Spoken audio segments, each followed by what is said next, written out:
Saudara Presiden Prabowo Subianto dan Perdana Menteri Pakistan disebut siap terbang ke Teheran untuk menjadi mediator di tengah konflik Iran dan Amerika Serikat yang didukung Israel. Seberapa besar pengaruh keduanya untuk menjadi penengah di konflik ini? Kami akan membahasnya bersama pengajar hubungan internasional dari Synergy Policies, Dina Prapto Raharja. Selamat sore Mbak Dina. Selamat sore Mbak Cynthia.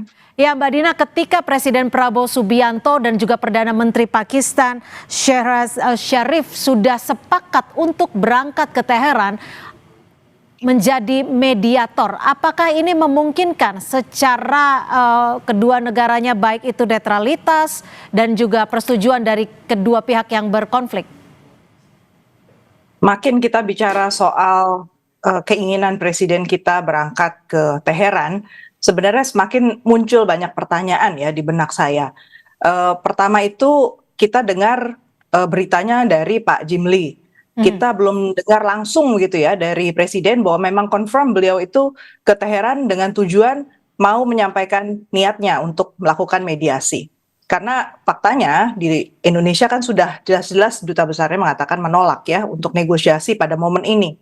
Dan dugaan saya sih sebenarnya dilihat dari perkembangan statement yang ada dan bahwa ini nampak sekali blundernya karena pendekatannya itu sangat top down ya. Belum nampak sebenarnya ada pergerakan, bahkan modalitas kita untuk melakukan mediasi itu belum nampak gitu di Kementerian Luar Negeri ataupun ada special envoy atau reward apa yang mau kita tawarkan, posisi seperti apa yang kita hendaki dari Amerika maupun dari Iran. Kita komunikasi Amerika pun belum terjadi. Jadi menurut saya jangan-jangan yang akan dilakukan itu sebenarnya bukan menawarkan jadi mediasi, tapi lebih untuk menyampaikan bela sungkawa dan mungkin minta maaf juga kepada Iran bahwa posisi Indonesia sebagai sesama negara OKI, juga negara D8, selama ini belum sesuai dengan harapan mungkin. Jadi di situ baru akan dibuka komunikasi yang lebih lanjut. Jadi mungkin kita berprasangka terlalu jauh ya, karena ada statement resmi juga dari istana. Oke, Mbak Dina, tapi pertanyaannya gini, ketika menjadi mediator untuk dua negara yang berkonflik dan juga dibantu oleh Israel, ini kan setidaknya ada beberapa syarat yang sebenarnya harus dipenuhi. Di antaranya adalah netral, tidak berpihak pada negara tertentu. Tapi di dalam hal ini, Indonesia menjadi bagian dalam Board of Peace, bentukan Presiden Trump. Baik Indonesia maupun Pakistan menjadi anggota Board of Peace. Dan Pakistan belum lama ini, baru sebelum terjadi serangan Amerika Israel ke Iran, itu baru saja menandatangani perjanjian pertahanan dengan Saudi Arabia yang merupakan sekutunya dari Amerika Serikat. Jadi dari segi gesture, dari segi posisi politik, jelas dua negara ini mewakili suaranya pihak Amerika. Artinya bisa dipastikan bahwa Indonesia dan Pakistan ketika memenuhi syarat netralitas tidak memenuhi syarat itu? Menurut saya faktor netralitas itu minim ya jadi kelihatannya. Dan gini loh, satu lagi, kalau kita bicara soal menjadi mediator, apalagi untuk konflik yang sifatnya eksistensial ya, soal Iran. Iran ini kan dituding oleh Amerika Serikat punya poros resistensi ya, yang terdiri dari Hezbollah, kemudian di Libanon ya, kemudian di Yemen, Houthi, kemudian juga di Irak, kemudian juga Suriah. Dan mereka Iran menjadi pemimpinnya di situ. Dan ideologi yang dikedepankan oleh Iran dan dibenci oleh Amerika Serikat itu adalah anti-Amerikanisme dan anti-Zionisme. Jadi pertama pemainnya itu bukan sekedar Iran. Jadi kita tuh harus bisa mengantisipasi bahwa yang harus kita bangun komunikasinya pertama-tama ya untuk bisa mengatakan bahwa kita mau turun ke sana dan kita mau coba menjembatani komunikasi di antara negara yang berkonflik, itu negaranya banyak. Itu satu, bukan cuma tiga.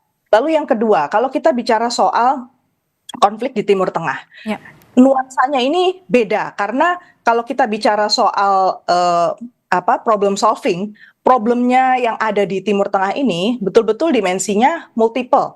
Jadi bukan sekedar bahwa kemarin itu ada negosiasi yang nggak selesai antara Amerika Serikat dan Iran. Sekali lagi saya sudah pernah mengatakan saya nggak percaya bahwa itu poinnya.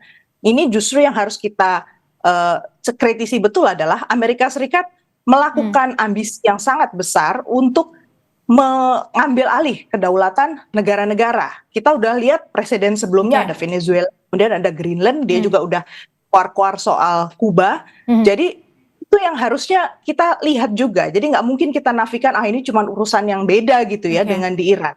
Terus yang ketiga, kita harus bisa menjamin dalam menjadi seorang mediator, negara sebagai mediator, kita harus bisa membaca exit strategy dan menawarkan exit strategy yang cocok untuk negara adidaya seperti Amerika Serikat, negara seperti Israel yang selalu insecure, dan juga negara seperti Iran yang kita tahu selalu diembargo dan selalu diisolasi gitu ya.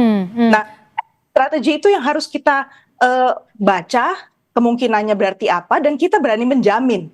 Jadi menjadi mediator itu bukan sekedar omong-omong ya, tetapi kita menjamin bahwa kedepannya itu Iran nggak akan lagi diperlakukan semena-mena. Jika misalnya terjadi proses negosiasi, berarti kan akan ada ceasefire misalnya ya, gencatan senjata. Nah itu kan jangan sampai ketika ada gencatan senjata, justru Amerika memperkuat diri dan Israel besoknya langsung terjadi serangan yang lebih buruk. Tapi kan saat ini Amerika Serikat dan juga Iran menegaskan tidak akan ada dialog.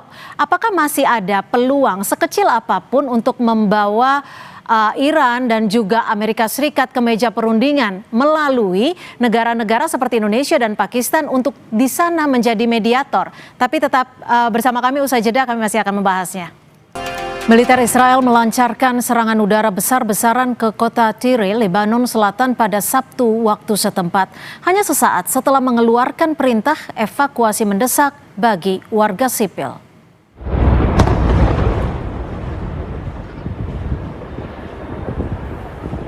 Rekaman amatir menunjukkan detik-detik saat rudal Israel menghantam area persimpangan Marrakech. Kepulan asap hitam raksasa terlihat menyelimuti wilayah tersebut. Laporan setempat mengonfirmasi 3 bangunan utama rata dengan tanah, termasuk pusat kedokteran gigi dan kosmetik. Pihak IDF menyatakan serangan ini menargetkan infrastruktur militer Hizbullah yang dituduh mencoba membangun kembali kekuatannya di wilayah tersebut.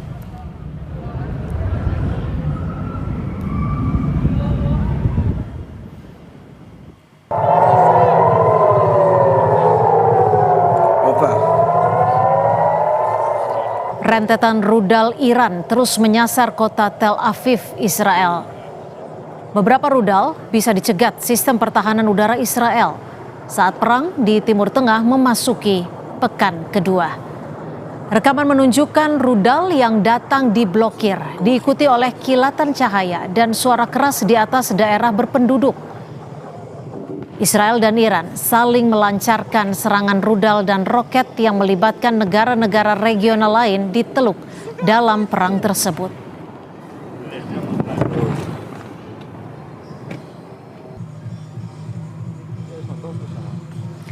Dan kita masih membahasnya bersama Dina Prapto Raharja, pengajar hubungan internasional Synergy Policies.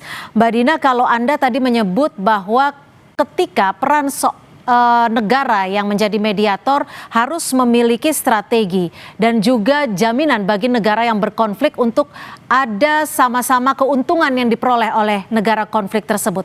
Kira-kira apa saja yang bisa ditawarkan oleh Indonesia dan juga Pakistan kepada Iran dan juga kepada Amerika Serikat?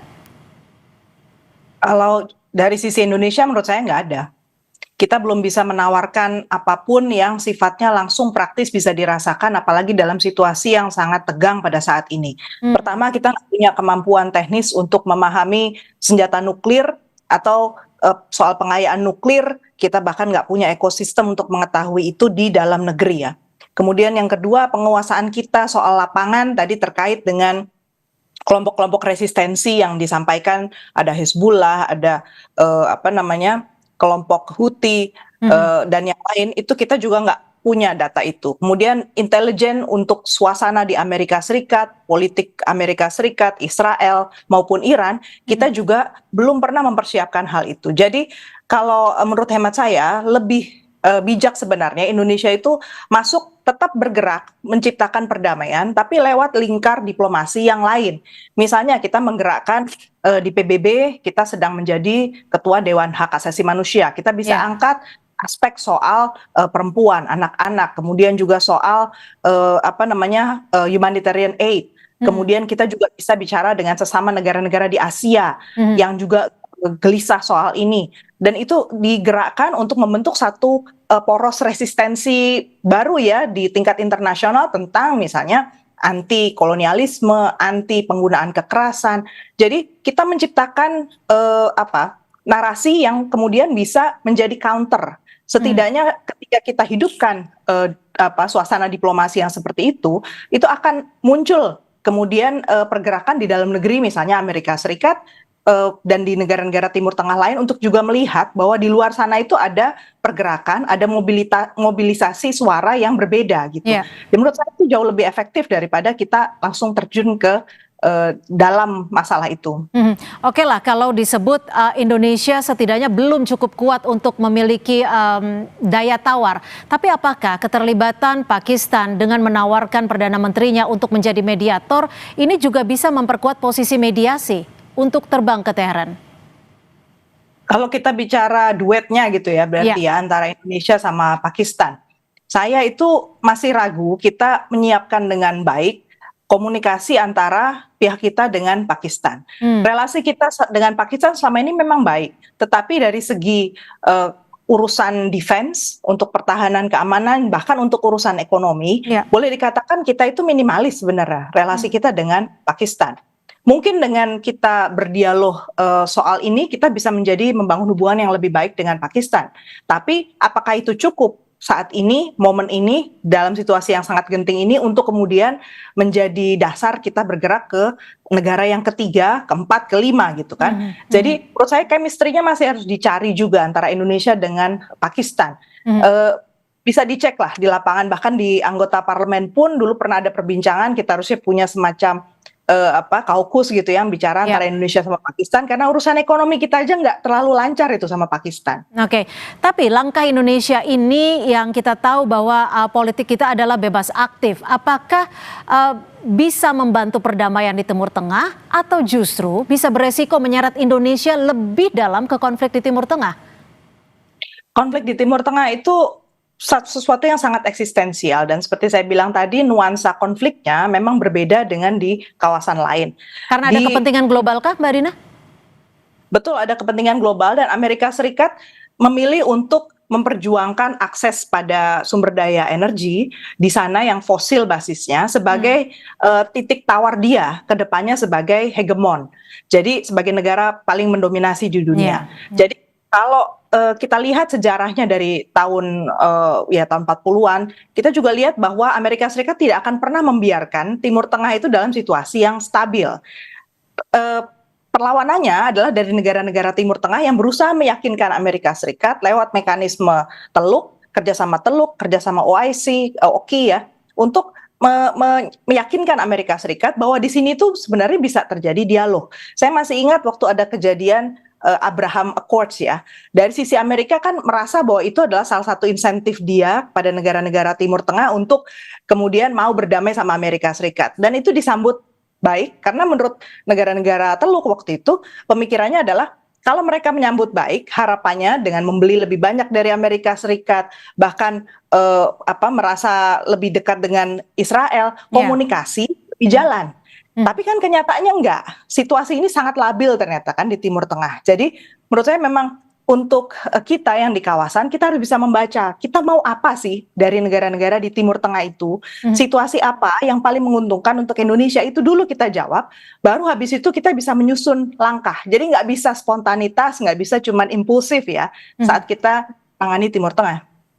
Jika Indonesia bisa dikatakan dalam beberapa waktu belakangan terlihat cukup memiliki inisiatif kuat untuk menjadi mediator, untuk menjadi juru damai di Timur Tengah. Apakah di sini Mbak Dina sendiri melihat bahwa peran Indonesia sejatinya bisa cukup kuat berada untuk menengahi Amerika Serikat dan juga Iran? Ruang untuk melakukan mediasi dengan Amerika Serikat itu selalu ada. Negara adidaya itu membutuhkan pamor ya. Mereka membutuhkan kesan bahwa dia menang, walaupun dia sebenarnya tidak melakukan banyak hal. pada saat kita mengambil peranan seperti itu, menawarkan sesuatu, berarti yang harus kita siapkan adalah apa? Sesuatu yang tidak menggerus kepercayaan terhadap kita. Jangan sampai hanya karena kita terlibat dekat dengan Amerika Serikat, ke depannya negara lain jadi nggak percaya dengan kenetralitas, gitu kan? Dan yang kedua, kalau kita bicara soal mediasi, itu harus terlembagakan.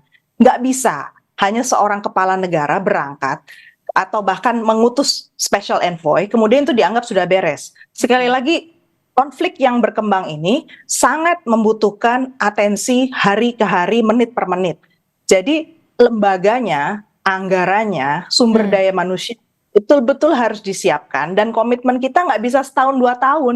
Ini bisa 50 tahun ke depan mungkin masih akan ada masalah ini. Jadi bagus sih kalau Indonesia memang mau invest di situ, tapi ya jangan omong-omong saja. Oke, artinya ada tanggung jawab jangka panjang dan ini bukan sekedar person, tapi berkaitan dengan negara Indonesia sebagai negara. Terima kasih Mbak Dina Praptora Harja, pengajar hubungan internasional Sinergi Policies, sudah berbagi perspektif di Kompas Petang. Selamat sore. Selamat sore Mbak Cynthia. Saudara,